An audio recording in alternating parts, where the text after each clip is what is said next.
When the philosopher Michel Foucault died of AIDS in Paris in 1984, he was one of the world's most famous intellectuals. In his native France, he had managed to obtain a special French superstar status, which is only granted to a chosen few, such as Jean-Paul Sartre and Albert Camus. Foucault's works were read and discussed in most of the academic world. In the years after his death, his status has only grown, and today his scientific methods have long since spread beyond the narrow circles of historians and philosophers to every corner of the university. Foucault's thoughts have managed to become a sort of default in every branch of social science, except perhaps economics. At several Western universities, he's today the most cited social science theorist. It's hard to overstate his importance. The entire strand of philosophy known as postmodernism or poststructuralism owes Foucault something, and frequently quite a bit more than something. Foucault also laid the foundation for one of the most commonly used methods in social science education, discourse analysis. Here, it is superfluous to mention that he is an obligatory part of every curriculum in the social sciences and the humanities, and even at some non-academic educations. Personally, I've seen instances of Foucault's philosophy being peddled as mandatory for nurses and paramedics too. If you read his works, it can be difficult to understand how they could have spread across the globe, how they could be read and purchased in the hundreds of thousands and discussed ad nauseum.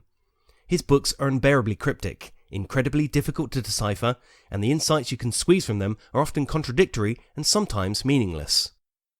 Foucault's success is partly due to his timing.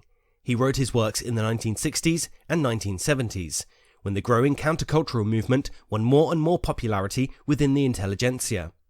His anti-essentialism and rejection of Enlightenment thinking was well received by the greater part of a generation of European intellectuals that pined for a confrontation with established bourgeois truths, Western imperialism, and old authorities. These were to become the basis for what has since become known as the Youth Rebellion. Among the many incomprehensible sentences found in Foucault's books, one finds a particular anti-authoritarian message, which undoubtedly had swayed many people who felt a need to do away with the old standards. But this anti-authoritarian message is fettered to a totalitarian Siamese twin, and if the two should be separated from each other, they will both die.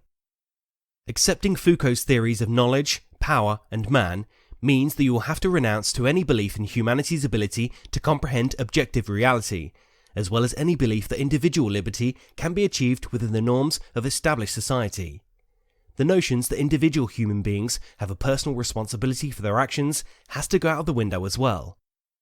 Foucault's theories are some of the best and purest instances of culturalism one can find in modern thinking. If one gives pride of place to these ideas, one must also necessarily place the entire foundation for liberal democracy and human rights in the trash. To someone who has truly understood Foucault, such ideas are even more odious than straight-up dictatorships.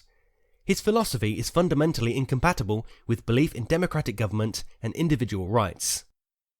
Today, it is quite normal that the term positivism is used as a slur. A positivist is someone who lives within the established consensus. He is a naive, ultra-modish figure, a ridiculous figure who believes that there is an objective reality which can be comprehended through formal and uniform scientific inquiries. These are beliefs that even today may evoke laughter from humanities students and faculty. No, they say, reality is not objective, it's created by power. It is the power structures in a given society that shape all our knowledge through linguistic, discursive processes. The only way to be able to establish any type of remotely credible knowledge is through the critical analysis, in which we look at language and discourse and how they shape our way of thinking. All of this is a legacy that can be traced back to Foucault, and it is actually an excellent means of critical correction, a good counterweight for theorists on a blind empirico-quantitative rampage.